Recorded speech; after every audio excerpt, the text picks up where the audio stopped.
Good evening, everybody, and welcome to part 2 of Advice for Life, the Lubavitch Rebbe's advice for how to live a more purposeful life. Thank you so very much for coming, those in the Facebook world and those who are sitting here live. I really appreciate every coming and making this class the success that it is. All right. Now, in all reality, Diane, did you lend your book to Susan? I think she has it. So there you go. There you go. So in all reality, this is a class that is called Family Bliss. Family Bliss. But don't get nervous. Don't get nervous. I know, what if you say, yeah, but if I don't have a family? It doesn't matter. The key word is bliss. How to be happy. It mostly is dealing with, of course, relationship bliss. Relationship bliss, meaning even if you don't have children, if you just have a partner, a spouse, a sibling, whatever it is, it's how to get along. And that really has to do with everybody, how to get along. Okay, so what I really should be doing is, I should be giving this class with my wife. Because since it's family bliss, and really it's all about communications and relationships, I should be doing it with her. But why am I not doing it with her? Because I could tell you from experience, being married to her for over 4 decades, that whatever I would say is wrong. Automatically. All right? So no matter what, whatever I say, no, is no good. And that's why we get along so well. Because I live in California and she lives in Kansas. No, I'm joking. I'm joking. We live under the same roof. But she's shy and she doesn't want to go on camera, my wife. So therefore, so you're going to have me by myself. Okay. So let's start off with a few basic principles. Number 1 is, everyone should know this. Relationships are hard. That's it. Relationships are hard. No matter, you can have the best relationship. Lona, if you want, I have a book for you up here that I set aside. If you want, it's right over there. So if you want to join us. Okay? Hunch, if you don't mind. So, no, everybody, even in the best circumstances, you can meet and marry or get involved with the best, most understanding, caring, wonderful person. And I'm sure many of you have that, right? Even those types of relationships are difficult, okay? I've always argued that the best way we know that God has a sense of humor, because philosophers have debated this, does God have a sense of humor? Now, if you look outside in the world, does it look like he has a sense of humor? I mean, let's be honest, right? I mean, it's pretty tough out there. But how do we know that God has a sense of humor? Because he created the institution called marriage, okay? He took a guy and a girl from one side of the world and the other side of the world. Spiritually, they're from different places, and he puts them under one roof, and he expects them to live happily ever after. All right? Like in a Disney movie. Right? Okay? But that type of a relationship is really a fantasy in a Disney world. We know that no matter what, the best relationships are going to have their bumps and their bruises and their ups and their downs, and that's the way it's going to be. So, if you're in a relationship that's challenging, whether you're sitting here with me or you're sitting in the Facebook world, know that you're not alone. You're not alone. That many people are going through this, and that's why we have these classes, in order for us to taking words of advice from the Rebbe to help us navigate through these treacherous waters. And even if you say, no, you're Rebbe, I got a wonderful, wonderful family, great. In Yiddish, there's an expression, as good is besser nicht besser. If good is better, not better. So no matter what, no matter where you are in your relationship with your spouse, with your parents, with your children, with your siblings, no matter what, we can always use another fresher course in how to make our relationships better. So, okay, all right. So you could see, number 1, how necessary this is. Number 2, you can tell by the amount of money that's spent on this in this country. I mean, because you know how much money you spent on therapy, on marriage therapy, family therapy, adolescent therapy, billions of dollars. It tells us one of 2 things. Number 1, relationships are difficult. And number 2, we love to spend money on therapy. Because now everybody needs to have a therapist. If you don't have a therapist, you're a nobody in America. And you have to have at least 2 or 3 therapists, one for each for sickness. So this is what this is. So today, it's even, I think, even harder than when the Rebbe was talking, because the Rebbe's, most of the things that we're going to read today are from the 70s and the 80s, where the Rebbe was mostly involved, in leading the Lubavitcher movement. By the time the early 90s came around, he suffered a debilitating stroke in 1992 and passed away in 1994. So most of the things that we're going to be reading from his writings, from his letters, from his speeches, are really the 70s and the 80s. Now, 70s and 80s compared to the 20s and the 20s is very different world. Very, very different world. If it was tough then, raising a family and keeping a family intact and bliss, think about today. Just to give you some statistics, we have a thing that's called a phone. In my day, the phone hung on a wall, right? And it didn't go anywhere. And you had to share it. And if you had a sibling, a sister like I had, there went the phone. Okay? There was the phone. I'm talking to my boyfriend, and what are you going to say? What are you going to say if your sister tells you that she's talking to her boyfriend? You're going to tell her to hang up? So thank God I had no one to call when I was a person. I had nobody to call. So okay? So that was the 90s. So when the Rebbe passed away in 1994, just to give you a little statistic, there was in the United States of America 22 million cell phones. I thought that was a pretty high number for 1994, doing my research. Today, there are 6.7 billion cell phones in the world. Think about this for a second. There's close to 8 billion people. There are 6.5 billion, probably over 7 billion cell phones in the world. Think about that for a second. Now, we're going to break it down even further when we talk about families. When it comes to 10-year-olds, 25% of all 10-year-olds in America have a cell phone. When I say a cell phone, 99% of them are smartphones, not the flip phones. 12 and a half years old, that number jumps from 25% to 75%. Think about that. Before you're 13, you already own a phone. And when it gets to 15 years old, 99% of 15-year-olds have already a smartphone. Now, you would think, hey, so what's the matter? So technology has worked. It's great. What these things is a tremendous challenge, and we'll see throughout the evening, when you have this kind of technology that basically that's urging you, to become individualists, because now you don't need anybody, right? You have this connects you to the entire world.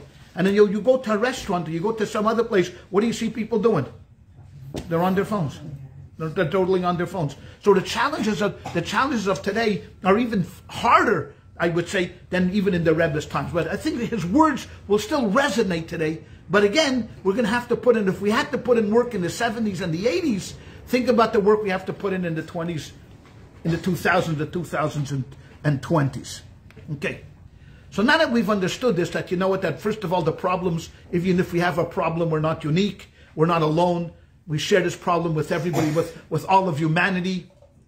And I think even in the Orthodox world, where for many years we were very reluctant to really talk about, stress in the family. Because we were the kind of people that, used to kind of sweep under the rug. We have no problems, everybody's happy, all the kids are fine, everybody's good, because you were always worried about who are your kids going to marry. If they find out that you're not getting along with your spouse, that you're fighting with your spouse, who are your kids going to marry? No one's going to want your kids for what they call a shidduch. Well, you're going to marry them? I mean, they fight all day long. So we were under the impression that the best way to deal with issues is not to deal with issues. I mean, but I think today we've come out of that kind of mindset where everybody is willing to talk about it. We know that there are issues. We know that there are things that we can do, and we're willing to go out there. You got to be careful, please. Sorry. Right? We're willing to go out there and to tackle these things. Okay. So we're here specifically not to talk from a secular standpoint of, I'm giving you marriage counseling or relationship counseling. We're here because we are interested in what the Lubavitcher Rebbe said. And last week we sat down the parameters of how the Rebbe looked at the world and why his advice to us is unique. Because You could go online and type in and Google, because that's another thing. I mean, we didn't have in 1994. We have Google, which basically, you know, put all the rabbis out of business. Because all you got to do is just Google now something and say, okay, dear Google, you know, what do I do? My marriage is falling apart. And it'll give you all the answers. It'll give you all the answers. All right? So we don't need that for today, but we need the Rebbe's unique direction and his view on the world and how he viewed himself in the world and how he expected his followers to view the world. And last week we talked about the key element of the Rebbe's existence was what we call non-dual. We live a duality, right? What we do publicly, we don't do privately.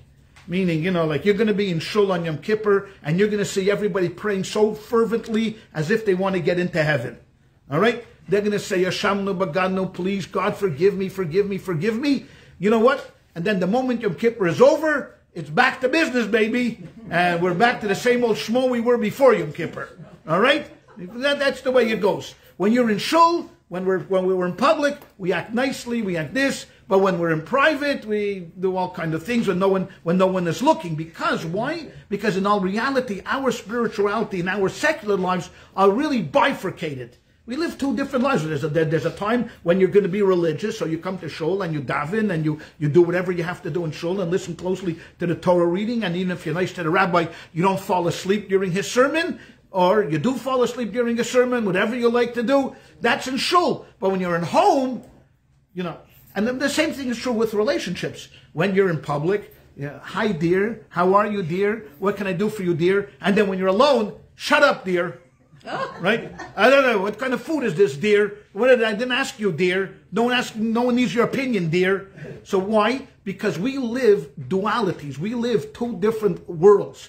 We live a secular world and we live a spiritual world. To the Rebbe, it was a non-duality, meaning that his life was lived Torah life, meaning that there was no separation between the secular world and the spiritual world.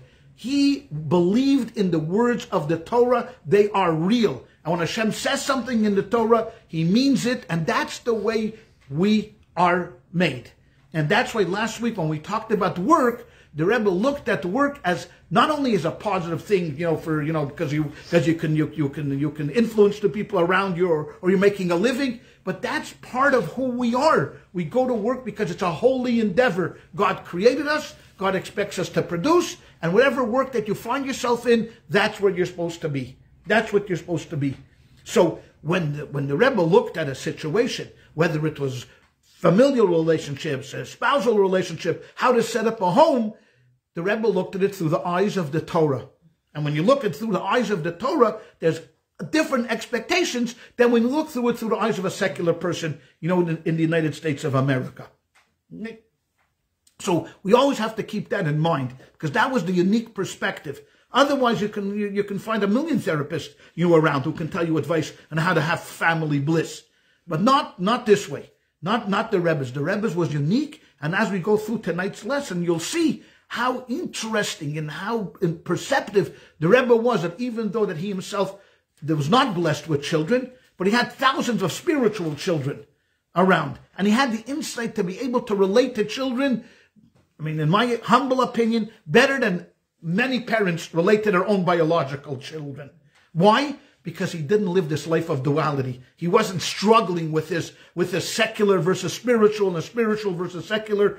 Okay, Wendy, I am so sorry. I'm so sorry.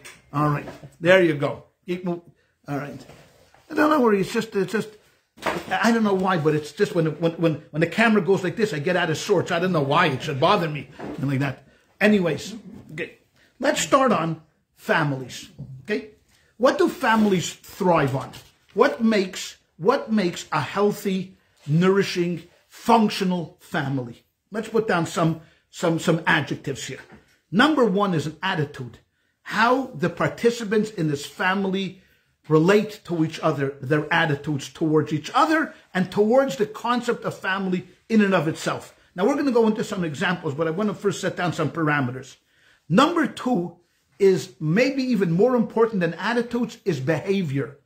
Okay? How they behave with each other in the confines of their home. Now again, as I mentioned to you, outside is very different. How we behave outside, and when you're a family, you're sitting in a restaurant, you're going to expect your kids to behave nicely, and you're going to behave better. But what is it like when you come into the confines of your own home, when no one is looking, how you behave towards each other? And number 3 are the values. What kind of values do you bring into this family? All of these things are going to play a critical role tonight in how we relate to each other, and what we do, and what makes a functional family versus a dysfunctional family. Those are the things. Like I'll give you one example. When we talk about behavior, there are certain ways how we communicate with each other. Some verbally, some non-verbally. There are some people that rule by anger. That's it. They rule by anger. You come into the house, you have to walk on eggshells because the mother or the father, whoever is going to be, is angry. Is always going to be angry. Now this is a control issue, and this is a behavioral issue. But this is the way this family operates. It's not healthy. It's not healthy because you don't know how you do. On the other end of the spectrum, there's the passive aggressiveness. That means that nothing bothers me. Nothing bothers me. Then the house could come in, the house could be filthy, the house could be messy and everything. I'm not going to say anything. But deep down inside, I am churning. I'm churning, but I don't say anything. Unlike the A who's angry and has these outbursts of anger, and everybody knows that they're angry. This passive aggressive guy is exactly the opposite. He doesn't say anything until when? Mount Eusebius. Okay? Okay? The mountain blows. And when it blows, not healthy. So both of these behaviors are very unhealthy. Both the anger issue and both the passive-aggressive issue, behavior. Both of them are good. Now, it doesn't matter what the values of the family is. The family can espouse that they have the best values. What are you talking about? We're a Torah true family. We believe in the Torah. We follow the Torah. We have Shabbos. We go to shul together. All right. It's great. So you should think, you would think, okay, if that's the case, this is a family of bliss. No. Because why? The values may be good, but the behavior or the attitude is falling short. And that's where we have to have this repair. That's where we come in. Now, again, this class is not going to repair those two issues. I'm just telling you. This is not a class on anger management, nor is it a class on psychological, well-being. I mean, we only have an hour. I mean, if you want me to fix you in an hour, it's going to cost you a lot more than what you paid for this class. I mean, normally for such a class, we go to a seminar, we go away for a weekend. I charge you $999. I get you three crackers and a bottle of water, to eat. And then I tell you after the weekend, okay, now you're healed. Okay, now you're healed. Of course you're not healed, because my next thing is going to be 6 months from now, you need a tune-up. Come for another $999, for a tune-up. But so here you're getting away cheap. Okay, and that's why you have me instead of Tony Robbins. You want Tony Robbins. Okay, so then you get the Tony Robbins. Here you get Rabbi Perlmutter. Okay. But, so what happens? We're going to start with reading a text. This is where the Rebbe is going to deal with this issue of drifting apart. Okay? That if we don't have these issues of attitude, behavior, and values in sync, what's going to ultimately happen is going to be that we are going to start drifting apart from each other. Okay, and let's read what the Rebbe wrote. If you want to follow along with me, it's on page 33 in the book. Page 33. Right there, you got a book. Right there. Share this book. Share this book with her. One of the elements crucial for any nation, especially the Jewish nation, is the preservation of the family unit. Unfortunately, this institution has been utterly neglected. Now think about this. This is the Rebbe speaking here from 1974. Okay? 1974. This is 50 years ago. 50 years ago. The focus on the family unit is lacking. If that was in 1974, think about what he would be saying today about families. Right? Somewhat or significantly, even among those who genuinely try to follow a Torah lifestyle. Okay? They set aside time for Torah study, fulfill mitzvahs meticulously, and even act with self-sacrifice to influence Jews who are spiritually disengaged, right? So they're doing the right thing. They're following the Torah, they're following the mitzvahs, and even more so, they're going out there into the world. They're Hasidim, they're followers of the Rebbe. Yes, the father, mother, and children are walking a single path, the path of Torah and mitzvahs. Nevertheless, they do not walk this path as a family. And here's the key. As a family.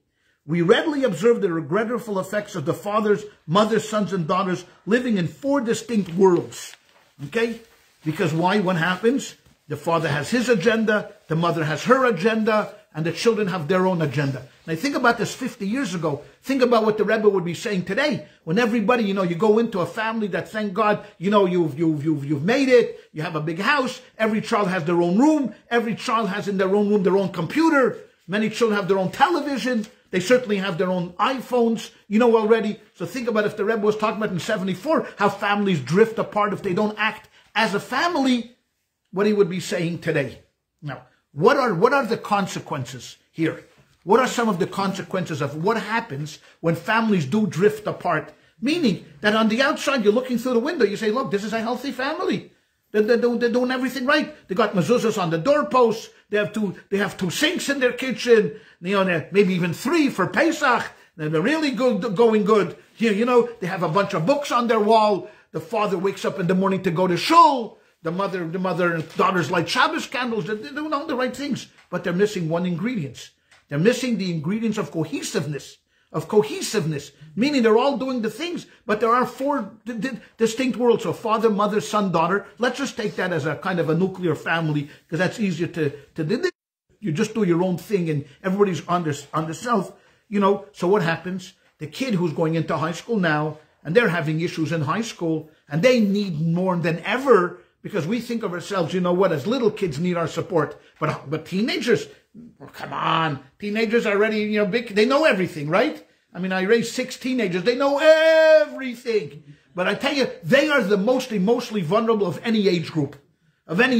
Why? Because now you're coming into a situation where in elementary school, okay, everybody was fun and games. Now you're in high school. You're expected to behave better. You're expected to perform better. You've gone through puberty, so your physicality.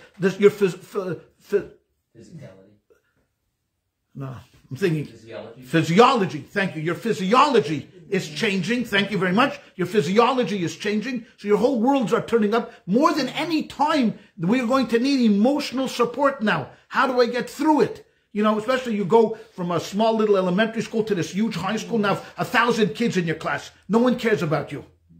No one. If you go to the Hebrew Academy, different story. Okay? But if you go to a secular high school, to Wilson, it's 1,000 kids in a class. Who cares about you in Wilson? So where are you getting your emotional support? You're supposed to get it from home. But what's going on in this house? Everybody's doing their own thing. Number 2, it results in poor communication. I mean, everybody is going their own thing. They're living their own lives. It looks like they're good, but they're not communicating. And communication is maybe, if not the most important element in a family bliss, it's definitely high up there, 1A, 1B. Okay, definitely up there. But you know what? And if you don't have good communication, what happens? Mistrust. You don't trust anybody here. How do you know? So you have conflict. This leads to conflict.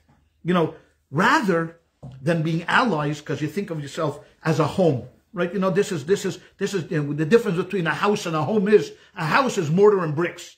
Okay, so anybody can build a house, but a home is very different. A home is a sanctuary. A home is a place where, you get beaten up on the outside. And we all get beaten up on the outside, right? I mean, if you're in the outside world, whether you're an employee, you're an employer, wherever you are, you're a teacher, you're a rabbi, you know what? On the outside world, they're going to beat you up. That's it. And then fine.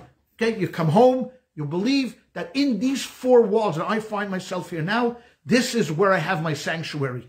But that can only happen if you're building a sanctuary. If you are not building a sanctuary, if the 4 of you are walking 4 divergent paths, what kind of sanctuary is this? So not only are you getting beaten up on the outside, even when you're coming home, you're not finding that kind of communication and emotional support. So instead of finding allies in your family, instead of finding allies that can look at you and can say to you, what's going on, and then many times, unfortunately in the office, I find, where parents come in with the kids, and the kid tells me, my father never even knew that I had this issue, that I was being bullied in school.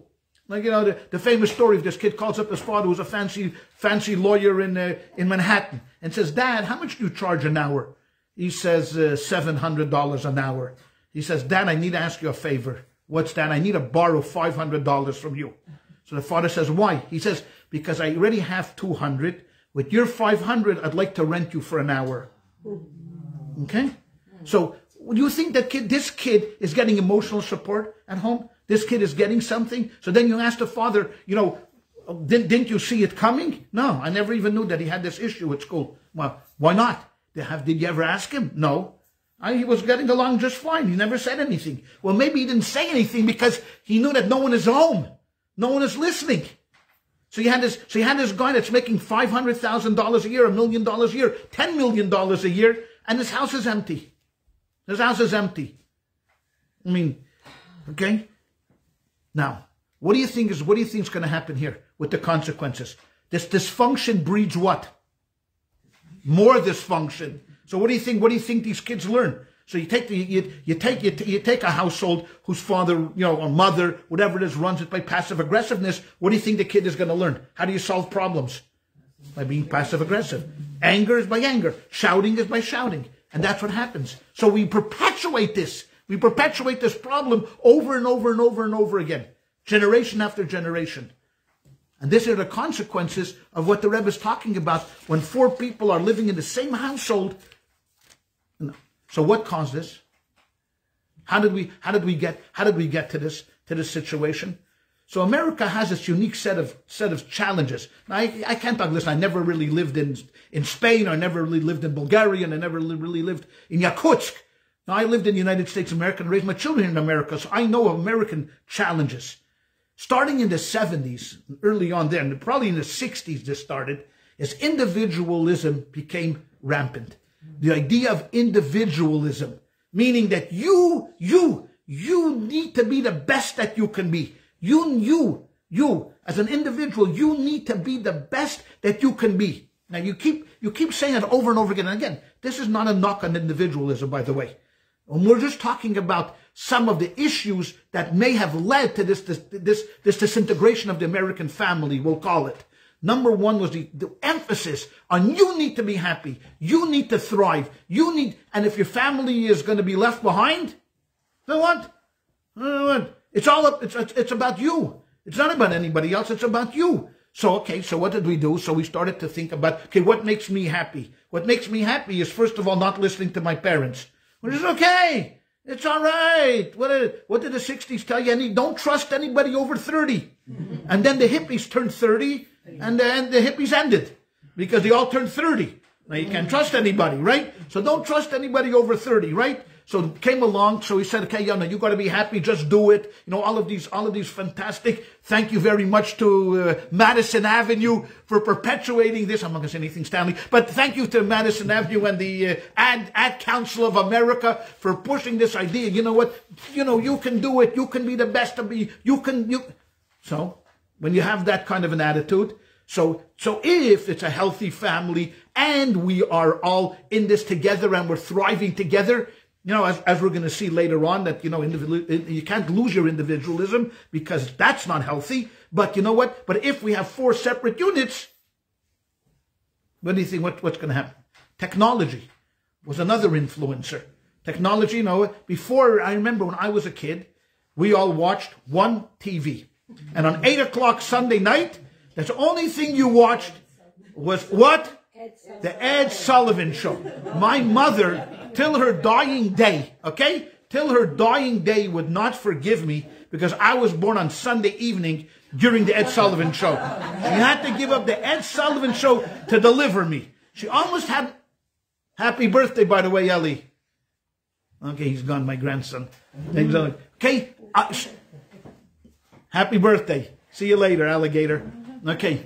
Okay, she almost had my father bring the TV to the delivery room because she wouldn't miss Ed Sullivan. All right, and that was everybody sat around the same television and sat around and watched. How many? There were 3 channels in those days: ABC, NBC, CBS, and you watched that thing. Whether it was Bonanza, the Sullivan Show, this, but everybody did the same thing. Everybody sat in the living room.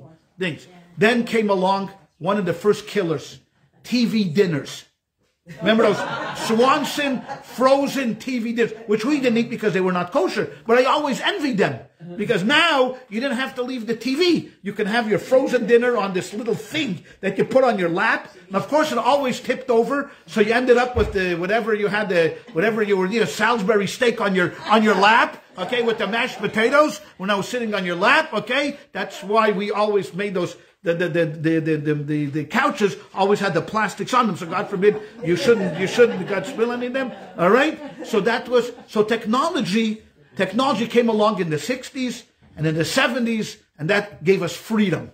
Freedom! We got color televisions, and they became a little cheaper. They didn't have the 500 tubes behind them anymore. Everyone could get their 2 televisions in the house, so you didn't have to watch more channels. Fox came about whenever that came about, and there was more options. And then the phone just exploded it all. I mean, the phone just exploded, so technology also, and again, I just have to make this caveat that I am not against technology. Technology is an unbelievable, important facet, and the Rebbe himself was a strong proponent of technology. I mean, the Rebbe, I remember clearly saying about the computer that, why did the computer come around? To make it easier for Jews to learn Torah.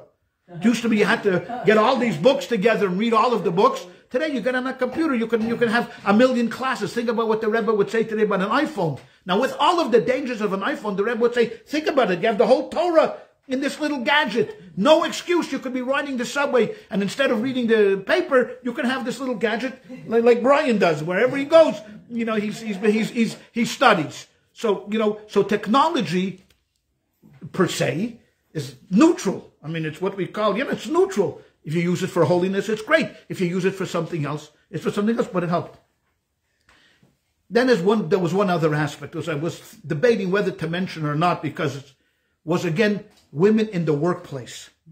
Now, today, women are working the workplace 50-50. 50% of the workforce are men, 50% of the workforce are women. But I think a lot of pressure, now this takes us to a very different space, but put a lot of pressure on women to also succeed personally in their lives. Now, whether that's good or whether that's bad or whatever it is, put a lot of pressure on the family, because it's extremely difficult to be able to juggle everything. Now you would say, so what about the father? But let's just leave that out for a second. I'm of the opinion that the mother is the nurturer in the family. That doesn't mean that every family, the mother is the nurturer. There are exceptions to it. But generally, the mother is the one that carries the child. She's the nurturer. She gives it life. She feeds it, for the first few. So it's the mother who's the nurturer. Now you put this tremendous amount of pressure on women to be both successful career and motherhood. Okay, so that put a lot of pressure on the family. Whether it was right or whether it was wrong, in retrospect, you could go back. Monday morning quarterbacking is very easy. We should have done it, shouldn't have done it. We could have done it, we shouldn't have done it. But whatever it is, all these factors put tremendous amount of pressure on the family unit. And we started to do what the Rebbe was talking about in text 7, is that, we started to just disintegrate in front of our very eyes. We just started, and society was no help either. In my days, when we went to school, if you misbehaved, generally, the teachers and the parents were on the same page with the administration. You know what? You misbehaved, there's consequences. Today, you try that. You try that. If my teachers did today what they did to us in yeshiva, they'd be in jail. There's no question they would be in jail today, because that was, but when I went to school in the 60s, that was par for the course. Okay, that was it. If you came home and you said, my teacher hit me today, your father hit you too, because the teacher was right. Okay, your father. So you never told them that the teacher hit you. Today, if your teacher hits you, your parents call up Effley Bailey. I don't know if he's still around, or they call the Parker, Larry H. Parker, and Larry H. Parker or Jacoby and Myers, and on speed dial, and the next thing you know, it's a lawsuit against the school. All right, so today, so all of these things brought tremendous amount of pressure, on the family. Okay, so what do we do? So number one is the Rebbe's position always was this when it came to family. There is nothing more important in Judaism than family. Nothing. 0.0. Nothing more important than family. Now, family again doesn't mean father, mother, children. It means any kind of a relation. He himself did not have children, but he always claimed that as busy as he was, and believe me, I remember as a student sitting in the foyer of 770 Eastern Parkway where his office is, bags of mail would come in. Literally, in those days, people sent letters. They didn't tweet, and they didn't fax, right? They didn't, bags and bags of letters came in. He was enormously busy. I mean, incredibly busy. Besides running the Chabad and public speaking and everything, every day he spent an hour with his wife. And he said to his Hasidim that spending that hour with my wife is as important to me as putting on tefillin. Now, you could imagine how important it was for the Rebbe to put on tefillin. It was one of the most important mitzvahs. And that's what he claimed, that to him, spending this time with his wife, whatever it was, an hour a day, half an hour, I'm not sure, was as important to him as putting on tefillin, because to him, there was nothing more important than family. And the nachas, which is a hard word to explain, but the satisfaction, the joy, whatever you get out of your children is the greatest satisfaction that you're going to get, even though that he himself never physically experienced it with his own biological children, but he experienced it through the love and caring, of his Hasidim. So to him, this was most important. Now, let's go to text number 4. I think is an important text. Okay? Because here's where the Rebbe's position is on a family, what it means. Now, I want you to keep in mind this idea of the non-dualistic living, meaning the Rebbe and the Torah. To the Rebbe, the Torah was real, and that's what it is. The way the Torah looked at a family, that's the way he looked at a family. So here, this is interesting, the way the Rebbe talks about the divine name. The Torah's mystical teachings strongly emphasize the importance of the family unit. The minimum requirement to fulfill the mitzvah to be fruitful and multiply is to give birth to a son and daughter. Now, it's very interesting because that's one of the mitzvahs which you have zero control of. Zero. I mean, you can try to have a son and a daughter, and you can try a multiple number of times, but if God is not blessing you with a son and a daughter, my colleague, Rabbi Blank from Miami, had 11 girls before a son. Okay? He tried. He tried for that son. Once, twice, 6, 8, 10, 11. The 12th son, the 13th daughter. Okay? When he forgot the formula. He forgot the formula. So here is a mitzvah that the Torah puts upon you to have a family, but it's out of your purview. My daughter Chayaleya, God bless her, 4 sons. People I know, 4 daughters. Some people are blessed with a son and a daughter. Some are blessed with one kid. Some are blessed with 2 boys. So it's out of your purview. But the Talmud sets a standard that if you want to know how to fulfill the mitzvah, it's what we want, a son and a daughter. Okay, fine. Did you want to say something? I was just going to be silly and say it's the same wife. Yeah, same wife. So some are lucky. They got a boy and a girl first. Boy and a girl, it's fine. But some don't. So if you didn't or if you don't, it's that's the way it is. Kabbalah and Chassidus explain that this is hinted in the name of God, spelled with the letters Yud and a Hey, followed by Vav and a Hey. That's God's name. If you spell it out in the Hebrew, it's Yud, Hey, Vav, Hey. Okay. The Yud corresponds to the father, the first Hey to the mother, the Vav alludes to the male child, and the final to the daughter. A family with all 4 elements, father, mother, daughter, and son, is a complete representation of the divine name. It follows then that just as, this is for you, Marcy, right? This is all of it for Marcy. It follows then that just as the 4 letters of the divine name, when inscribed together as a word, become a unique entity, God's personal name, so that the individuals of a family are fundamentally transformed into a new existence when they become a family unit. So the the ultimate in family unity is everybody knows that they're part of Hashem's name. This is one name of God. Each of them represents. So what if you have more than 2 children? They also represent. So the next son is the small vav. The third son is a smaller vav. The fourth son is a small vav. By Rabbi Blank, the last hay went into very minuscule. The first daughter was a big hay. The second daughter, little hay, little. But they were all little hays. Little hays. All right? So this is what the Rebbe emphasized, that in Kabbalistic teaching in Hasidus, in the Torah, a family represents the godliness that is represented in the world by his name. What does that mean? That the family unit, when the Torah writes, that tells Moshe Rabbeinu, okay, that I want you to count the Jewish people. How does he count them? By family. By family. Levei Savoisam. Each family is counted. Very, very. Why? Because besides the individual, God felt that this unit. Now again, I just want to explain over and over again that I am not discounting a family of 2 people, or even a family of 1 person if you're alone. It's still a family. All this concept, this idea of family, a familial togetherness is the most unique and most fundamental aspect of how we build the Jewish nation. And it's represented Kabbalistically by God's highest name, the Yud Kei Vav Kei. That's how it's represented. And if you look, interestingly enough, everything is Hashgacha Pratis, everything is divine providence. Nothing is haphazard, nothing is coincidental. We find ourselves tonight as the portion that we are going to read this week on Shabbat at service is going to be Truma. It's going to be the portion of Truma where God gives the instructions of how to build the sanctuary in the desert. Now, God is going to build a sanctuary, which, this is a different topic for another day, but God wants a sanctuary built, very specific, with very specific instructions, how each particle should be built. But he tells Moshe Rabbeinu, Asuli Migdash, make for me a dwelling place, V'shachanti betochem, and I will dwell in them. Okay, that's the verse. I quote verbatim from the Torah. Asuli Migdash, make for me a sanctuary, V'shachanti betochem, and I will dwell in them. What's the problem with this? There's a grammatical error here, because betocham is plural. What do you mean in them? Betocho lo nemar.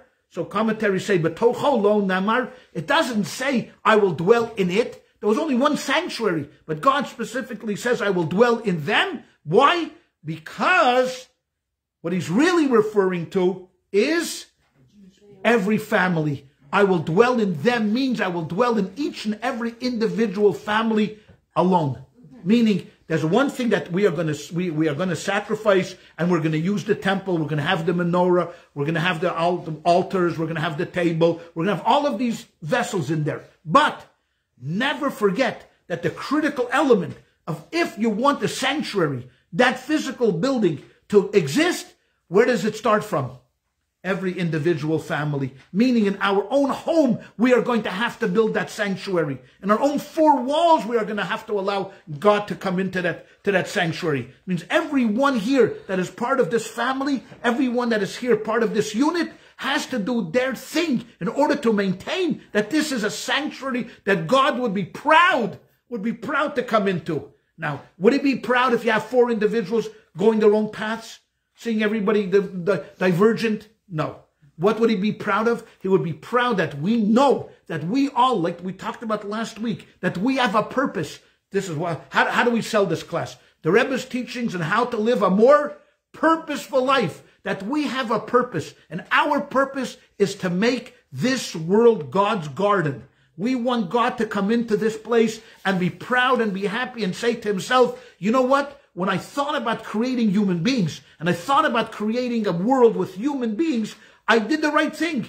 Look at them. Just look at this. Look at this house. Like we have, you know what, when we have the Kiddush on Friday night, we stand around the table and we sing the Shalom Aleichem. Who are we singing the Shalom Aleichem to? Who are we welcoming in? I announce it every week. We are welcoming in who's sitting outside looking in? The angels. The angels are looking in, and when they see that there's harmony and bliss, they go, wow, look at this, fantastic. We'll be back next week. What do they see?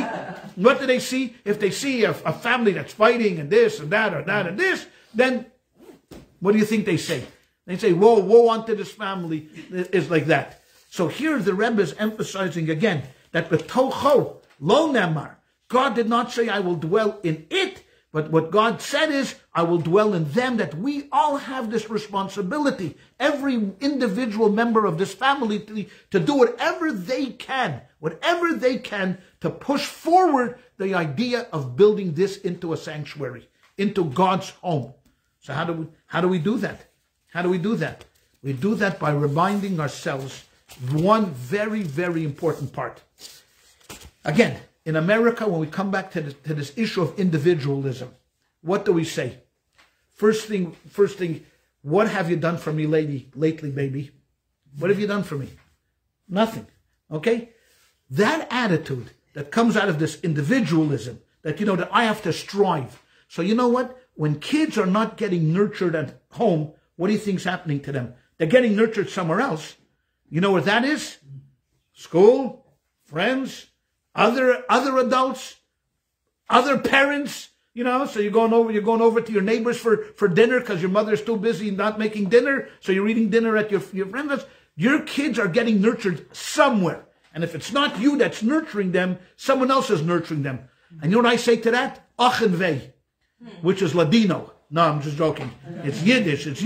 Achenvei is woe. If your kids are not getting the nurture that they need from you in your own home and are seeking it somewhere else, generally, what do you think they're going to do? So when you have this attitude of, what have you done for me lately? So you come to your son and you say, have you done your report on American history?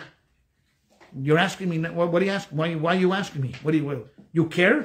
Well, what do you care? So this attitude of what have you done for me lately is a consequence of this whole idea of the breakdown of this function of this family, that everybody's doing their own thing.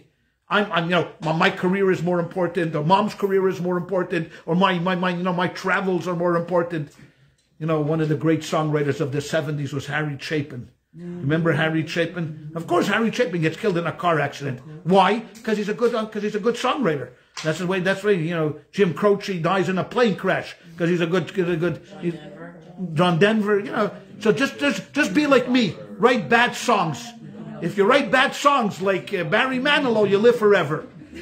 Barry Did I say that? Did I? Oh, here's he. I knew it.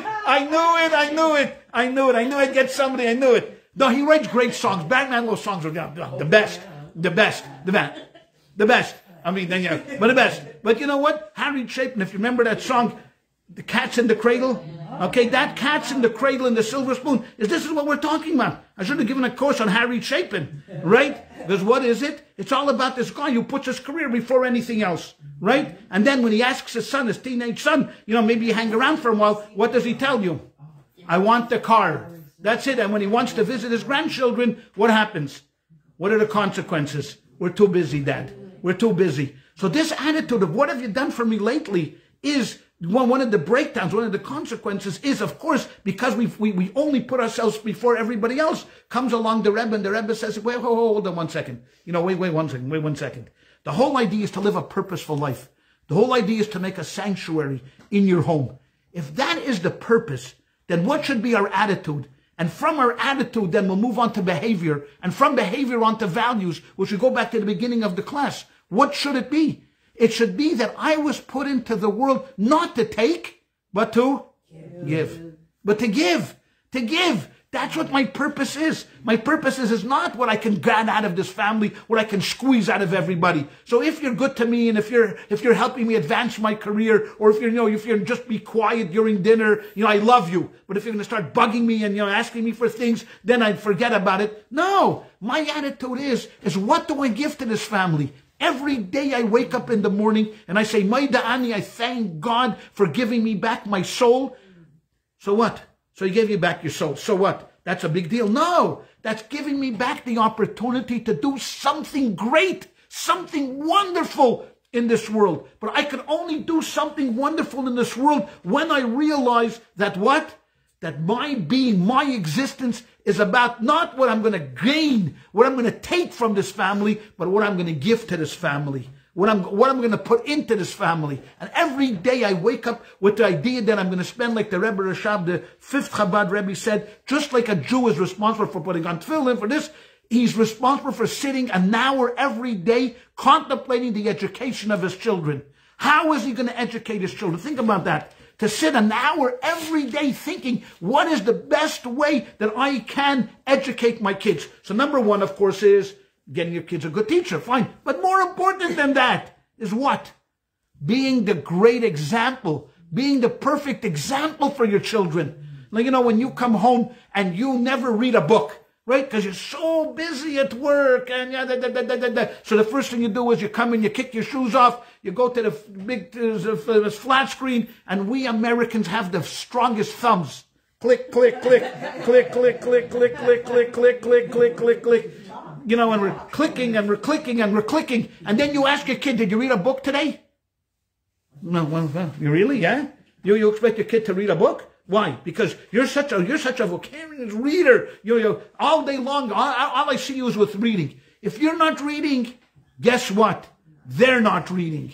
All right. And if you're reading like like scooping the meal, they're scooping the meal. They're just imitating you. And it comes to a point where either one of two things is going to happen. Either they're going to reject your attitudes, your behaviorism, or they're going to mimic it. One of the two. So again, the Rebbe is emphasizing again, because he's a Torah true Jew, because he sees he wants God's mission and vision here in the world. He sees the family as an extension of that. It's not something different. It's not bifurcated. They got out of your living room just because you're hiding, or you can close the window so you expel God outside. God is here and he's with us and he's living with us. And by building him, this sanctuary right here in these four walls, that's the greatest bliss that you could get. Waking up every morning and trying to think about what can I do to make this the greatest family, to make my children the best that they can possibly be. It's not to tell them, just think about yourself, and it's a dog-eat-dog world, and you got to pick yourself up by the bootstraps and don't be a sucker. Okay. That's one way you can raise your kids. But if you explain to them that that we have a holy mission, we have a mission here is to make our lives the best that we can be, not by what we can devour, or not what we can consume, but what we can give to this world. What is the best thing that we can do is to give and to share for ourselves. Think about that. I often thought and still think of what it would be like if we woke up in the morning and looked in the mirror, and the first thought that we would have is not our default position, how everything is going to affect me today. But what we would be thinking about is, how can I make this world a better place today? What can I, Abba Perlmutter, do today to make this world and make a difference in other people's lives? So I start with my children. I want to try to make their lives better. These are my responsibility. I brought them into the world, of course, but I also have responsibility of a community. What can I do? Okay, we can build a shul. Oh, man, wonderful. We'll have our own sanctuary. We'll do other things. Oh, yeah, I guess. But every day, if all 8 billion of us would wake up in the morning and have that one thought, what can I do? What can I give? Instead of consuming today, I'm going to be the supplier and not the buyer. The supplier of goodwill. Think of what would happen. So forget about the rest of the world. We're not dealing now with saving America, with the great salvation. We're dealing with saving our own families. And if I said to you, you know what, you want to save your family? Give me $10,000 and I guarantee you'll save your family. You would write that check to me in a heartbeat if your family was disintegrating in front of your eyes and you had the capability of doing that. And I'm telling you that you don't have to give me $10,000. All you need to do is readjust your way of thinking. That forget about what America says to you about what have you done for me lately, about all this individualism, etc., and start rethinking and repatterning your mind into thinking, what can I give? What can I do for my child? What can I do for my spouse? What can I do for my sibling? What can I do for my partner? What can I do for my parents to make this the best possible home? Think about that for a moment. But the challenges from the outside world are tremendous. It's unbelievable, the challenges are. Oh, it's so hard to make a living, Rabbi. You don't understand. I understand this, and I understand it's hard to make a living, and a lot of things are challenging out there. And but you know what? What's the excuse? They're excused that when you walk into these four walls, when you walk into my house, all those attitudes you leave at the door. I always wanted to put up a sign when a new shul comes, God willing, I'm going to have a sign outside the sanctuary that from Shabbos, leave your angst outside. Okay, don't bring me your angst on Shabbos. You want to worry about the stock market? What are you worried about Friday night? There's nothing you can do. Even Musk doesn't worry about the stock market Friday night. Okay? All right? Why? What are you worried about? I say, so it was Saturday, everybody's so worried about it. Forget about it. There's nothing that you could possibly do about that. Leave your angst. When you come in here into this place, you need to bring an attitude of joy, of containment, of contentment, of goodwill. And if we all come into that, think about what a difference it would make in our lives. Just a simple readjustment of our attitude. And that would then trickle down into our values and into our behavior. So take the guy who's the angry guy. If you sit with him and say, think about this. Now listen, you can live your life the way you want. It's not illegal to be angry in America. It's illegal to kill somebody in America, but it's not illegal to be angry in America. But really, is this the way you want the outcome to be? If I'm going to show you I'm going to take a videotape of 20 years from now, is this the way you want your family to look like in 20 years from now? If this is the way you want it to look, then God bless you, I can't help you. Because Yedei Machlis Chatzi Refuah. The Talmud always says, knowing your sickness is half the cure. Now, if you don't think that you're sick, if you think that this behavior is normal and you're going to continue, then there's, you've got to go back to step number one. And also the passive aggressiveness. I mean, if you think that this is going to be a normal way if you're going to do things, or look 20 years from now, down the line, or 10 years down the line, what your family is going to look like, then all of a sudden you're going to say, oh, no, Rabbi, you're right. Please help me. But it takes work. Nothing is easy. Because what did we start? What was the first statement that we said today? In the beginning, relationships are hard. Building a family is hard. You know what? Some people get lucky.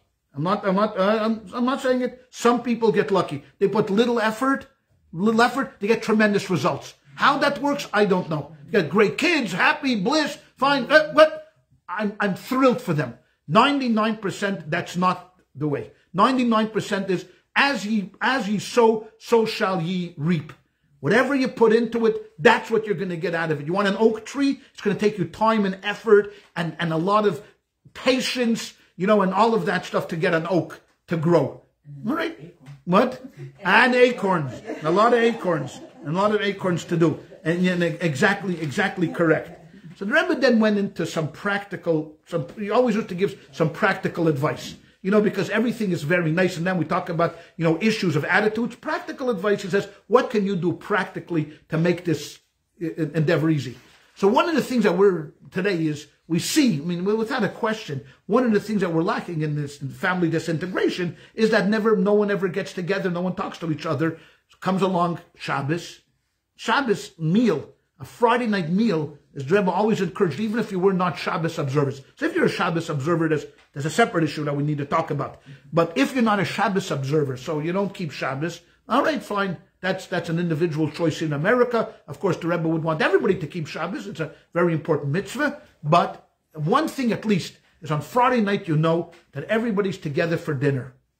Okay? So we know that at 7 o'clock on Friday evening, no matter where we are, no matter what we're doing, everybody's around the table for a Shabbat dinner.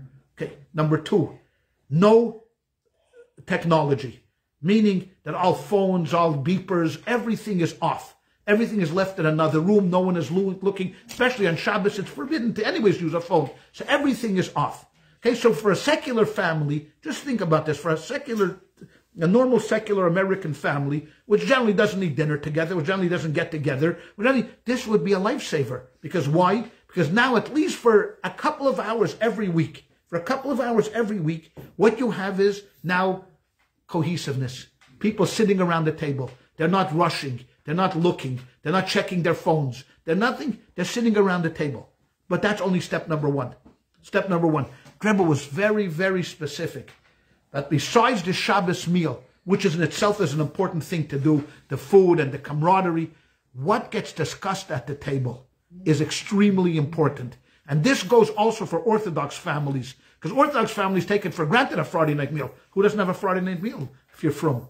If you're religious, you sit around. But what are we talking about at the table? What are we saying at the table? How are we purporting around the table? I mean, are we speaking politely to each other? Are we helping? I've always begged my children, please, please, please, please, please, please do this for me.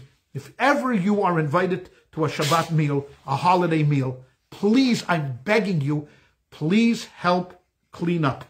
I don't want them to think that I'm dead, okay? Because if you don't clean up, then they say, oh, these poor guys, they're probably orphans, you know.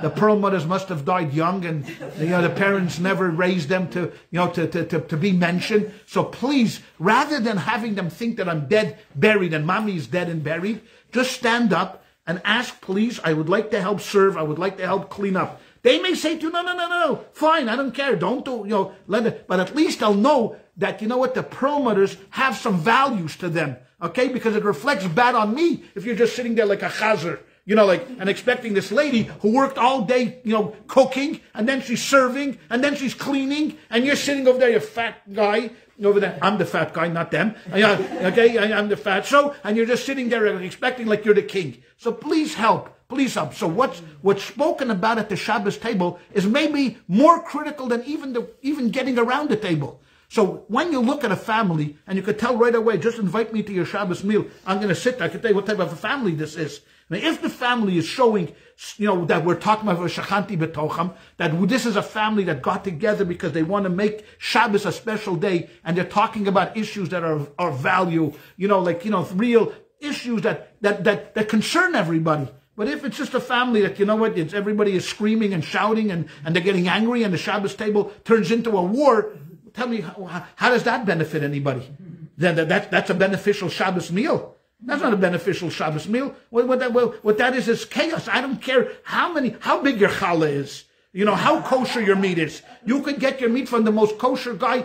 I don't care if Mashiach Tzidkenu himself, Messiah himself came and slaughtered a cow for you. Okay? Which is the highest level of kashrus you're going to get. If your Shabbos table is not purported according to the code of Jewish law, which means basic decency, then what good is it? Then what good is it? So not only did the Rebbe emphasize being together without technology, but he also emphasized point B, which is what is spoken about. And how are you speaking? How? Are the children speaking with respect to the parents? Or what is it? Idiot. What do you know? You know, that's not helping. That's not helping. So practical advice solutions, the Rebbe said, is number one, Shabbos meal. Number two, getting them around the table is first step. Number two is talking about things which are of value. I mean, what have we done this week? Where can we better ourselves? What can we do as a family to keep, you know, make this world, which is so dark right now, so dark, I don't have to explain it to you, so dark what's going on out there. How do we as a family, you know, so the Rebbe started that campaign. In 1975, in middle of anything, the Rebbe started a campaign that little girls should start lighting Shabbos candles. Go ahead, Lana. What if you're by yourself? Read something inspiring. Yeah, there you go. You can read. Yeah. You can get invited. There you go. Come, yeah, there you go. There you go. You know, there you go. There you go. So the Rebbe started in 1975 the campaign for young girls to light Shabbos candles. Okay? So this was a bit of a revolution, because for many people, they did not have this custom. Only married women lit candles at home. So that everybody would stand around, the mother would light the candles, and everybody would go their own way. The Rebbe said, no. He wants to reinstitute, because he believes that it was a custom from way back, but it stopped for whatever reason, that even little girls should light Shabbos candles. And the Rebbe said this, there's a number of reasons why. Number one is, when a little girl lights a Shabbos candle, the spiritual light that candle gives off, you can't estimate. You can't estimate. There's no way to really put into words what it means to Hashem when a little girl stands next to her mother and then next to her grandmother, 3 generations lighting Shabbos candles. You can't imagine that. Number two is, it gets the whole Shabbos off to a different start. How the whole Shabbos off to a different start when you're lighting candles.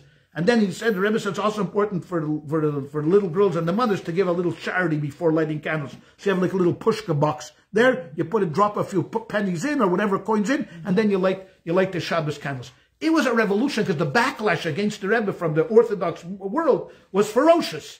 I mean, because the Rebbe starting a new thing. You know what? The Rebbe was never bothered by your controversy. He could take it. He's a big boy. You know what? And he pushed. You can't imagine now how many families literally have been saved by this one act of lighting a Shabbos candle. And you think about it. Think. And the Rebbe once, I remember speaking at a Fabrengen, and was recently, I just saw it again, the Rebbe said that he knows, he got a letter from this family that the mother was walking along the way and some guy gave her a Shabbos candle for the little girl to light, and the little girl lit the Shabbos candle, and the mother then after a few weeks said to herself, it's not nice. I mean, she's lighting Shabbos candles and we're watching television. It's not nice. So they turned off the TV while the girl was lighting the Shabbos candles. And then the mother then said to herself, it's very nice. A neighbor is going to come in. They're going to need one candle. Now, what about you? So I'm not going to, so it's going to be my daughter's lighting candles. I'm not lighting candles. So she started to light candles. And then she came to her neighbor and then knocked on the door. She said, could she have a Shabbos plate to warm up the food? Because how was it nice? A neighbor's going to come in and see they're cooking on Shabbos. So she started cooking on Shabbos. Then the father started to make Kiddush on Shabbos. Before you knew it, from this one candle, the whole family turned around. The whole family became religious, and then he saved the family. All from one guy, an anonymous guy who gave the Shabbos candle to the girl, and that was it. Finished. End of discussion. So the Rebbe said, so Friday night starts off with a mitzvah together. And when women get together, the family gets together to light the Shabbos candles. Then, once already the Rebbe is on a roll. Once he says already, okay, you know what? If you're keeping Shabbos, so let me tell you something else. You want to have bliss? You want to know? Don't forget about the spirituality. Because I'll tell you, we know, as secular people, we know what values that you have to have for a cohesive family. Let's talk about some of the values we talked about before, attitudes and behavior. What are some of the values? Number one is gratitude. If you don't have gratitude in your family, if that is not one of the values that you share with your children and your children share with you, there's something lacking there. Meaning that a child should understand that when a mother delivers a meal to them, it's something special. It's something special. It's not, I deserve it. What have you done for me lately? It's a mother has taken enough time. And even though, you know what, I didn't tell you to bring me into the world, and all of those arguments, still the mom, the dad, the older sibling, the Zaidi, the Bubby, whatever it is, whatever they do for you, you have a sense of gratitude. You have a sense of thanksgiving that this doesn't come to us. We're non-deserving of this, yet someone is doing something special for us. I mean, think about that. We have that, we talk about this as adults. You know what? Gratitude, surveys will show, and real institutions like Dartmouth and Harvard, Princeton, will have done studies on this, of people live longer when they live lives with gratitude. Because they're thankful for things. Then they don't expect them. Expectations kills. Expectation kills. And that's one of the problems here in the United States of America. Because we have expectations. You know what? There's a word I'm thinking of. We're not only are we worthy, we're entitled.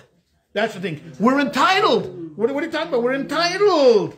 Everybody's entitled to a nice car, a big house, vacation time, and a great job. I want to start at the bottom. No, I want to start at the top. I want to be Zuckerberg. I'm going to work for Facebook, but I want Zuckerberg's job. Okay, you want Zuckerberg's job? I'm sorry, there's only one Zuckerberg. And I don't think he's giving up his job. And if he is, it's not to you. Okay, that's for sure. You're not getting Zuckerberg's job. You may get his cousin, Harvey, who sweeps the floor. Yeah, Harvey Zuckerberg, that's the job you're getting. You can sweep the floor, in Facebook. But we're entitled. We're entitled. So one of the first things that we know in Judaism is gratitude. We're thankful. And how do we show gratitude? Communication. Someone does something for you. What do you say? Thank you. Excuse me. Please. I appreciate it. And that we know for the world, right? When you go at Vaughn's or someone packs up your groceries, please, you always say thank you to the person over there. They're not making $1 million. They're not making minimum wage, maybe something over there, and they're standing there packing your goods. What does it hurt to you? Say thank you very much. Have a good day. You go on an airplane and you see the steward or the stewardess or the airline, whatever they call them, airline personnel. What's wrong with saying hello, how are you, how's your day been going? It makes a huge, I always do that, because it makes a big difference in how they treat you. Okay, they'll remember you when you're sitting there getting squashed. There's one empty seat. You know who's going to get it? Me. You know why I'm going to get the empty seat? Because I was on the plane, and I looked at the guy and I said, how was your day today? I hope that you're having a wonderful day. And he said, no one ever said that to me. No, yes, I say it to you. Not because I'm kissing up to you. I need nothing from you. Now, next thing you know, the guy says to me, Rabbi, you need any snacks? Free snacks? I'll get you free snacks. Whatever you just tell me whatever you need. Whatever you need. And I did not do it. I did not do it. But this last thing, this guy did it. Why? Only because I try to live a life of gratitude. Am I always do it? No. But you know what? When I think, when I'm conscious of it, I do it. Because you know what? You get a lot more with honey than you get with vinegar. Believe me, you can fight with them. And what are you going to do? You think you're going to win? No. You're never going to win. So there's number one. Quality time. Don't spend quality time with a family. Don't spend quality time. Like I said before with the kid. You know, the other story is, one day in Hebrew school, the rabbi was talking about the destruction of Jericho. You know how Jericho was won? How? What happened to the wall? Fell down, right? The wall fell down. So one day the rabbi said, so who knocked down the wall of Jericho? So little Johnny says, not I. Okay, I didn't do it. So the whole class was started to laugh.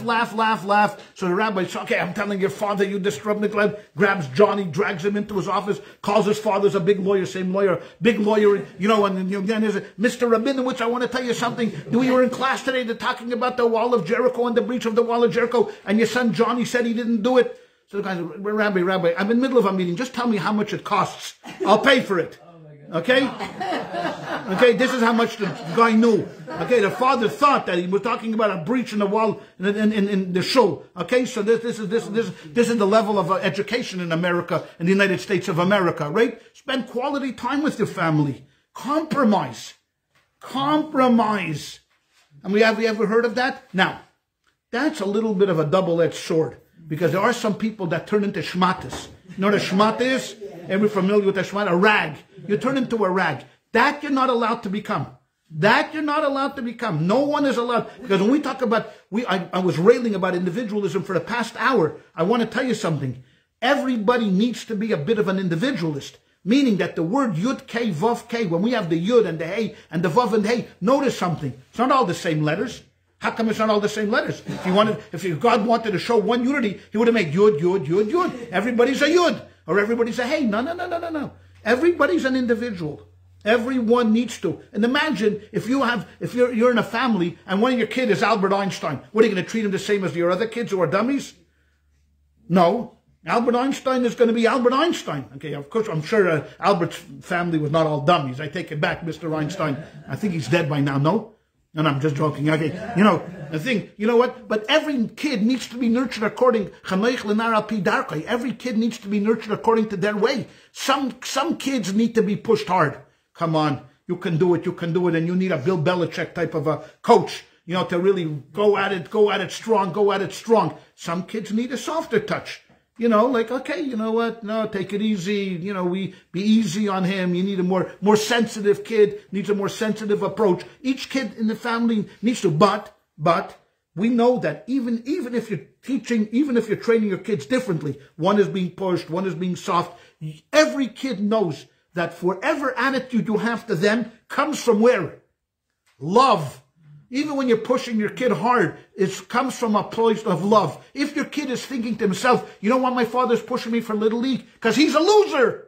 Why? He tried out for baseball and he can never make it because he's 5'2" and weighs 220, okay? And he could never run, he could never bat, he could never catch. So now he's pushing me because he has to live his life through me.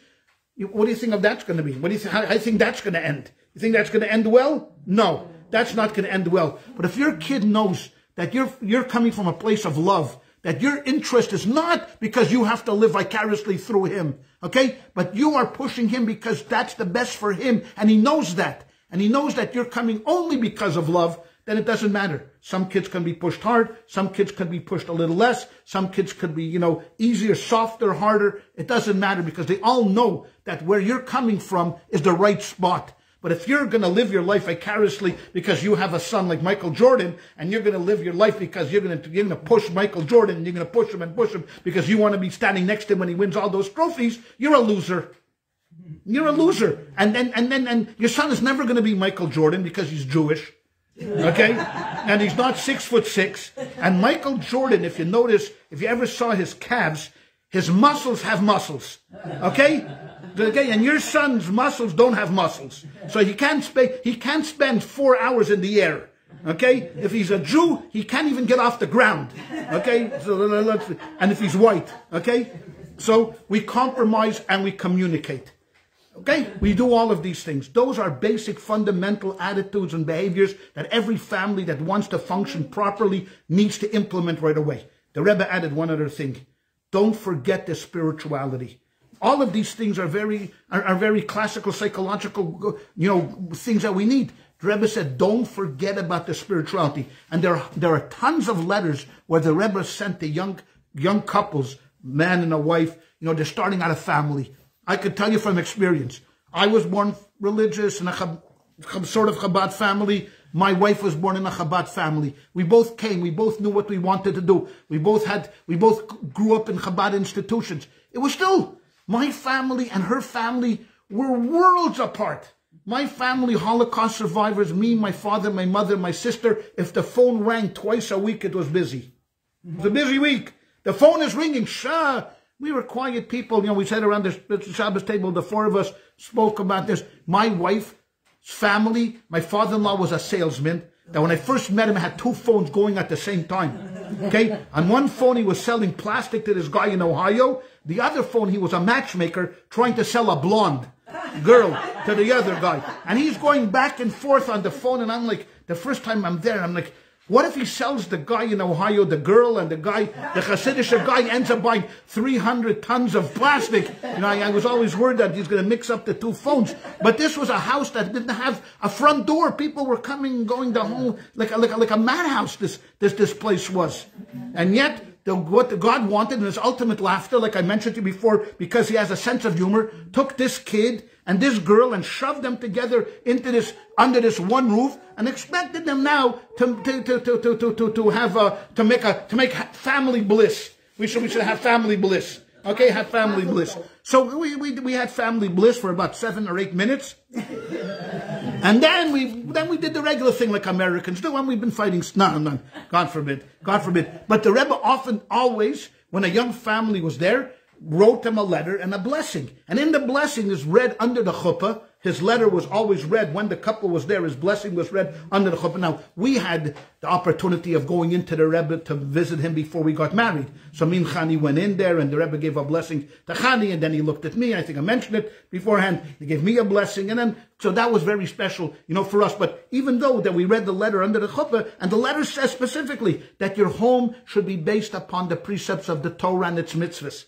Because the Rebbe understood that, when you allow God to come into your home and you perform in your home mitzvahs and you live according to the laws of the Torah with respect for your wife and she respects you and all of the other things that we talked about, attentive listening and respect and all of those things. But on top of all of that, you have a home that God is proud of to come in. That, on Shabbos you have guests and your mezuzahs are kosher and you're careful of what you eat. All of these things adds to the blessings because you understand that the Rebbe wanted us to live a life of purpose. And so even though you're not from, okay, you're not so we were followers of the Rebbe. We took his word seriously, tried to do the best that we can, to follow what the Rebbe said. Okay, great. Wonderful. But there were many secular people that wrote for blessings to the Rebbe, and Rebbe would give them the same, very, very same advice. Why? Because the Rebbe didn't care where you come from. The Rebbe didn't care if your grandfather was a rabbi in Poltava, the greatest rabbi, or if your grandfather was a communist. The Rebbe didn't care where you come from. If 2 Jewish kids got together and started a home, the Rebbe's advice always was to them was to build this home based upon the precepts of the Torah and its mitzvahs. And if you're going to do one mitzvah, you're going to just put up mezuzahs, great. You're going to keep a little kosher, fantastic. You're going to keep a little bit of Shabbos, wonderful. Just keep growing. Grow and grow and grow together. And that's what love is all about. That's what true love is all about. Love is not what Disney tells you, that, you're walking down the street, you see this beautiful blonde girl, and you think to yourself, aha! love at first sight, and they spend the next 2 hours in the high jinks, hilarity of trying to get her, and at the end of the movie, you get her even though you're a loser. In real life, you're a loser. She's never wanting to look at you. Forget it. This is not for you. What is love? What is true love? Is your bashert. Meaning that there's a half a soul out there in the world that you've connected with, and you build together that half soul with your half soul, and together you make a beautiful home. And if your home is now imbued with the beauty and the graciousness of what you allow Hashem and God to come into that thing, because you understand that you're living a life of purpose, you're making, this is not a house, but this is a sanctuary. B'tocho. The Rebbe understood that, then guess what happens? Hashem gives his blessings. And to the Rebbe, this was real. God's blessings. We may be scoffers. We may be the cynics saying, nah, you know what, if you really, Hashem is going to bless us. But the Rebbe believed that. The Rebbe believed it and encouraged that. If you do what God wants you to do, he's not going to be a creditor. You think he's going to leave you out? He's going to bless you with the greatest blessings. Whatever you need. If you need health, if you need sustenance, if you need children, if you need this and this. Now, we're not naive to say, hey, you know, this is a quid pro quo. Just listen to the Rebbe and put up a mezuzah and you're going to get everything you want. Life doesn't work that way, right? Life works that you make the effort and you hope that Hashem is going to bless you, and He will bless you. The best that's going to happen is that you will have a happy home. Even if you don't have the big car, even if you don't have the big mansion, even if you're not going to vacation in Portugal for 3 weeks, right? It doesn't matter. That doesn't matter to you. Why? If it happens, matayvu manayim. Great, fantastic. I'm so happy Hashem blessed us beyond my expectations. But if it doesn't happen, who cares?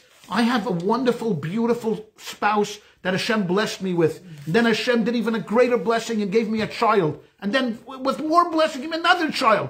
And another. And then another story. I never tell you this story of my trip to Israel once. So I was sitting on a plane once going to Israel. Sitting next to me was a secular fellow from Los Angeles. It's a 15-hour flight. I'm a Chabad rabbi. I start talking to him in the middle. What's going on? How are you? What's your name? What's your name? And he tells me what his name is. I say, what's the story? He says, I'll be honest with you, Rabbi. I'm married 20 years. 20 years. We couldn't have a child. We couldn't have a child 20 years. So a rabbi in my congregation that I bumped into said to me, you know what, Frank, when you go to Israel, there's a wall. Take your name. Take your wife's name. This is the blessing. This is the source of blessing of the entire world. It's the Kaisel HaMaravi. It's the western wall of the temple. There's no holier place in the world than that. And put the paper into the wall. I did that. 19 years ago, I flew to Israel, put my wife's name, my name, and put it in there. I come back. A year later, it worked. Well, we were blessed with a little boy. I say, wow, fantastic. And then the next year, another little boy. Say, fantastic. And the third year, a girl. And the fourth year, twins. And the fifth year, another girl. And I ended up with 11 children. I said, oh my God. So why are you going back to Israel? I want to get the paper out of the wall.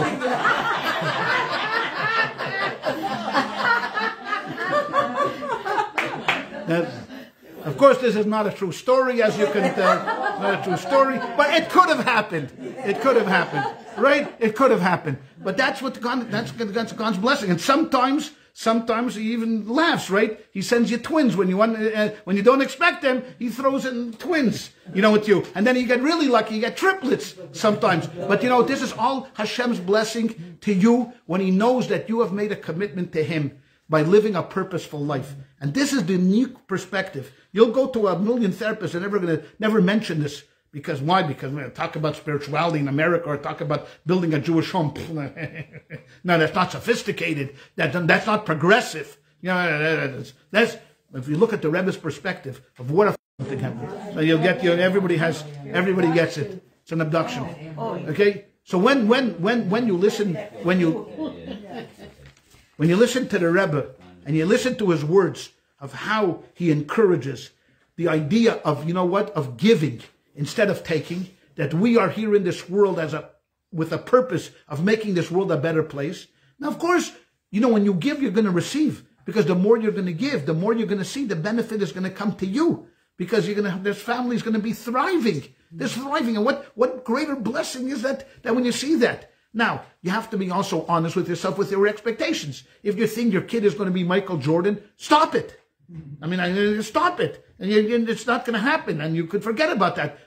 Be realistic and put realistic expectations on them, because otherwise, it's not, you'll be tremendously disappointed. But if we are able to understand that we are given this opportunity from Hashem, and it's a blessing from Hashem to be able to do this, that's God's gift to us. It's a tremendous gift that no other species can accomplish. Not lions, not tigers, not apes, not gorillas, which are much stronger and ferocious than us. Only we can do that. And if we take it seriously and we listen to the Rebbe's words, think about how much calmer and how much kinder and how much more sympathetic and how much more compassionate we would be to the world. Now, that doesn't mean that we have to be, that sometimes a father needs to take a strong stand. Sometimes you got to be strict. Sometimes you got to be tough. Yes, but you got to be smart about it. And you have to let the kids know and your family know that this comes from a position of love and caring. I'm not a strong person. I mean, I am Mr. Non-confrontation. I'd rather not confront. I walk around the block rather than have confrontation, with everything. But there are some times you just got to take a stand. You got to be tough. You know what? We see this with Israel, unfortunately. You know what? Israel wants to live in peace. No country in the world wants to live in peace more than Israel. Israel was born out of blood. It was born out of blood. The last thing Israel wants is more blood. It's a country that wishes, and if you let Israel thrive, what happens? Look what the world benefits. Look what the world benefits from Israel if you let the Jews thrive. But no, the world can't. So sometimes, like Golda Meir said, we will forgive them for killing our children, but we will never forgive them for making our children into killers. That is not who we are. Our kids are not killers. Our kids are students. Our kids are compassionate. They're doctors. They're lawyers. They're accountants, truck drivers, teachers, mailmen, whatever they are, advertising agency directors, whatever they do, killers they're not. And what the world made us do is turn our young people into killers. And that we will never forgive them for doing that to our children. So why do I mention this? Because they need our blessings and our support and our prayers every single day for those men and women that are on the forefront. Because believe me, I said it once, I said a million times, I'm not the only one that says this. We are only safe in America because of Israel. With no Israel, we're not safe here in the United States of America. You could forget it. But because we have a homeland, because we have an Israel, because we have a strong army, we are more respected around the world. Maybe even feared for the first time in 2,000 years. We are feared, around the world. Hashem should bless them and protect them. Every one of those courageous, the modern day Maccabees, that they should go finish the job and go home to their parents and their grandparents, their wives, their sons, their children, their families, speedily and quickly without any more casualties. Anyways, the best thing to do is to support them by living a great and holy life here in America. May we all get out there and make your families full of bliss. All right, until next week, thank you very much. Hold on, let me just say goodbye to these people.